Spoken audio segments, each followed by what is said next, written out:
নমস্কাৰ পোনপ্ৰথমে এছামিজ চিকেলেট চেনেললৈ স্বাগতম জনাইছোঁ বন্ধু-বান্ধৱীসকল। আজি অসমীয়া সাধাৰণ জ্ঞানৰ ওপৰত গুৰুত্বপূৰ্ণ এটি নতুন ভিডিঅ' লৈ আহিছোঁ। প্ৰথম প্ৰশ্নটো হ'ল কোনখন মহাসাগৰত অবুলহাজ হ্ৰদ গঠন হয়?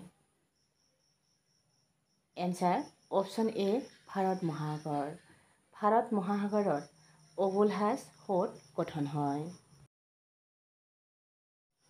নেক্সট কুৱেশ্যন, মেংগানিজ উৎপাদনত কোনখন দেশ প্ৰথম? এনচাৰ অপশ্যন এ ৰাছিয়া। মেংগানিজ উৎপাদনত ৰাছিয়া প্ৰথম। নেক্সট কুৱেশ্যন, তলৰ কোনখন দেশৰ কয়লা উৎপাদন আটাইতকৈ বেছি? এনচাৰ অপশ্যন এ আমেৰিকা। আমেৰিকা দেশৰ কয়লা উৎপাদন আটাইতকৈ বেছি। পৰৱৰ্তী প্ৰশ্নটো লৈছোঁ, ভাৰতৰ স্বাধীনতা সংগ্ৰামৰ সময়ত ডেকান এডুকেশ্যনেল ছ'চাইটি সংগঠন কোনে প্ৰতিষ্ঠা কৰিছিল?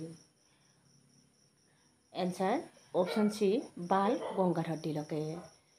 ভাৰতৰ স্বাধীনতা সংগ্ৰামৰ সময়ত ডেকান এডুকেশ্যনেল ছ'চাইটি নামৰ সংগঠনটো বাল গংগাধৰ তিলকে প্ৰতিষ্ঠা কৰিছিল। নেক্সট কুৱেশ্যনটো লৈছোঁ, 1857 চনৰ বিদ্ৰোহৰ সময়ত ভাৰতৰ গভৰ্ণৰ জেনেৰেল কোন আছিল? Answer option B lord Canning. 1857 চনৰ বিদ্ৰোহৰ সময়ত ভাৰতৰ গভৰ্ণৰ জেনেৰেল আছিল লৰ্ড কেনিং। নেক্সট কুৱেশ্যন, ঝান্সীৰ ৰাণী লক্ষ্মীবাই কোন ঠাইত জন্ম হৈছিল? এনচাৰ অপশ্যন এ কাশীত। ঝান্সীৰ ৰাণী লক্ষ্মীবাই কাশীত জন্ম হৈছিল। নেক্সট কুৱেশ্যন, ভাৰতৰ আটাইতকৈ পুৰণি ৰেলৱে ইঞ্জিন নিৰ্মাণ কাৰখানাটো ক'ত? এনচাৰ অপশ্যন চি চিত্তৰঞ্জনত। ভাৰতৰ আটাইতকৈ পুৰণি ৰেলৱে ইঞ্জিন নিৰ্মাণ কাৰখানাটো চিত্তৰঞ্জনত অৱস্থিত। নেক্সট কুৱেশ্যন, ভাৰতৰ শেষৰজন মোগল সম্ৰাট কোন আছিল?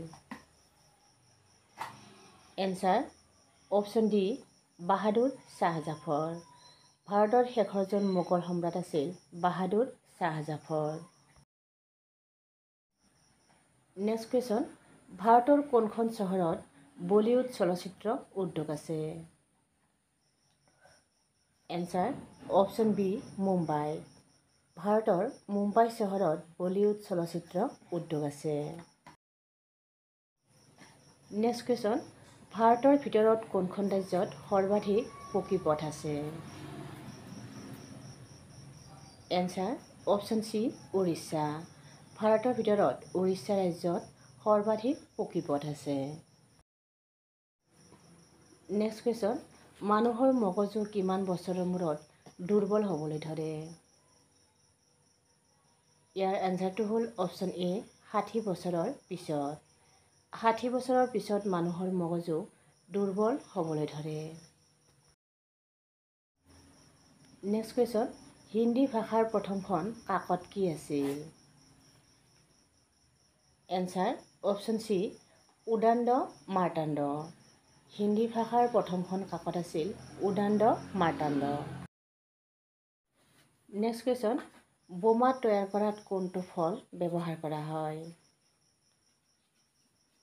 এনচাৰ অপশ্যন ডি অমিতা। বোমা তৈয়াৰ কৰাত অমিতা ফল ব্যৱহাৰ কৰা হয়। নেক্সট কুৱেশ্যন, সোণৰ পৰ্বত কোনখন দেশত অৱস্থিত? Answer option D Congo. সোণৰ পৰ্বত কংগো দেশত অৱস্থিত। পৰৱৰ্তী প্ৰশ্নটো লৈছোঁ, মিলখা সিং নিম্নলিখিত কোনটো ক্ৰীড়াৰ সৈতে সম্পৰ্কিত? এনচাৰ অপশ্যন এ এথলেটিক্স। মিলখা সিং এথলেটিক্স ক্ৰীড়াৰ সৈতে সম্পৰ্কিত। নেক্সট কুৱেশ্যন, ভাৰতত ডক প্ৰণালী আৰম্ভ কৰা ব্ৰিটিছ গভৰ্ণৰ জেনেৰেল কোন আছিল? এনচাৰ অপশ্যন এ লৰ্ড ডেলহাউচি। ভাৰতত ডক প্ৰণালী আৰম্ভ কৰা ব্ৰিটিছ গভৰ্ণৰ জেনেৰেল আছিল লৰ্ড ডেলহাউচি। নেক্সট কুৱেশ্যনটো লৈছোঁ, ভাৰতত প্ৰথমবাৰৰ বাবে প্ৰতিষ্ঠা হোৱা প্ৰথম ৰাষ্ট্ৰীয় উদ্যান কোনখন? এনচাৰ অপশ্যন এ কৰবেট ৰাষ্ট্ৰীয় উদ্যান। ভাৰতত প্ৰথমবাৰৰ বাবে প্ৰতিষ্ঠা হোৱা প্ৰথম ৰাষ্ট্ৰীয় উদ্যানখন হ'ল কৰবেট ৰাষ্ট্ৰীয় উদ্যান। নেক্সট কুৱেশ্যন, ভকত আন্দোলন নিম্নলিখিত কোনটো জনজাতিৰ? Answer option D Bhil. ভকত আন্দোলন ভিল জনজাতিৰ। নেক্সট কুৱেশ্যন, পাকিস্তানৰ একমাত্ৰ স্বামীনাৰায়ণ মন্দিৰটো ক'ত অৱস্থিত? Answer option B Karachi. পাকিস্তানৰ একমাত্ৰ স্বামীনাৰায়ণ মন্দিৰটো কৰাচীত অৱস্থিত। নেক্সট কুৱেশ্যন, অগ্নি মন্দিৰ কোন ধৰ্মৰ উপাসনাৰ স্থান? এনচাৰ অপশ্যন বি পাৰ্চী। অগ্নি মন্দিৰ পাৰ্চী ধৰ্মৰ উপাসনাৰ স্থান। নেক্সট কুৱেশ্যনটো লৈছোঁ, জুলিয়াছ চিজাৰৰ লেখক কোন? Answer option A William Shakespeare. Julius চিজাৰৰ লেখক হ'ল উইলিয়াম শ্বেক্সপিয়েৰ। নেক্সট কুৱেশ্যন, ৰাষ্ট্ৰসংঘ দিৱস কেতিয়া উদযাপন কৰা হয়? Answer option C October 24। 24 অক্টোবৰত ৰাষ্ট্ৰসংঘ দিৱস পালন কৰা হয়। নেক্সট কুৱেশ্যনটো লৈছোঁ, কোনে এৰোপ্লেন আৱিষ্কাৰ কৰিছিল? Answer option A Wright brothers. Wright ব্ৰাদাৰ্ছে এৰোপ্লেন আৱিষ্কাৰ কৰিছিল। নেক্সট কুৱেশ্যনটো লৈছোঁ, সংসদৰ যুটীয়া বৈঠকত কোনে সভাপতিত্ব কৰে? ইয়াত দিয়া আছে লোকসভাৰ অধ্যক্ষ, ৰাষ্ট্ৰপতি, প্ৰধানমন্ত্ৰী, ৰাজ্যসভাৰ অধ্যক্ষ। ইয়াৰ কাৰেক্ট এনচাৰ হ'ল অপশ্যন এ লোকসভাৰ অধ্যক্ষ। সংসদৰ যুটীয়া অধিৱেশনত সভাপতিত্ব কৰে লোকসভাৰ অধ্যক্ষই। নেক্সট কুৱেশ্যন, নিম্নলিখিত কোনে অমৃতসৰৰ আধাৰশিলা স্থাপন কৰিছিল? ইয়াত দিয়া আছে গুৰু অমৰ দাস, গুৰু ৰামদাস, গুৰু অৰ্জুন দেৱ, গুৰু হৰগোবিন্দ। ইয়াৰ কাৰেক্ট এনচাৰ হ'ল অপশ্যন বি গুৰু ৰামদাস। গুৰু ৰামদাসে অমৃতসৰৰ আধাৰশিলা স্থাপন কৰিছিল। Last question, Feroz Shah Kotla cricket stadium ক'ত নিৰ্মাণ কৰা হৈছে?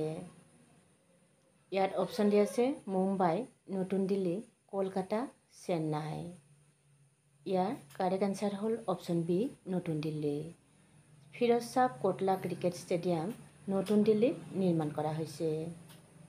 যদি ভিডিঅ'টোৰ পৰা উপকৃত হোৱা বুলি ভাবে তেতিয়াহ'লে লাইক কমেণ্ট কৰাৰ লগতে আমাৰ চেনেলটো যদি নতুন তেতিয়াহ'লে ছাবস্ক্ৰাইব কৰিবলৈ যেন নাপাহৰে। আৰু যিসকলে ছাবস্ক্ৰাইব কৰিছে তেওঁলোকলৈ অশেষ ধন্যবাদ।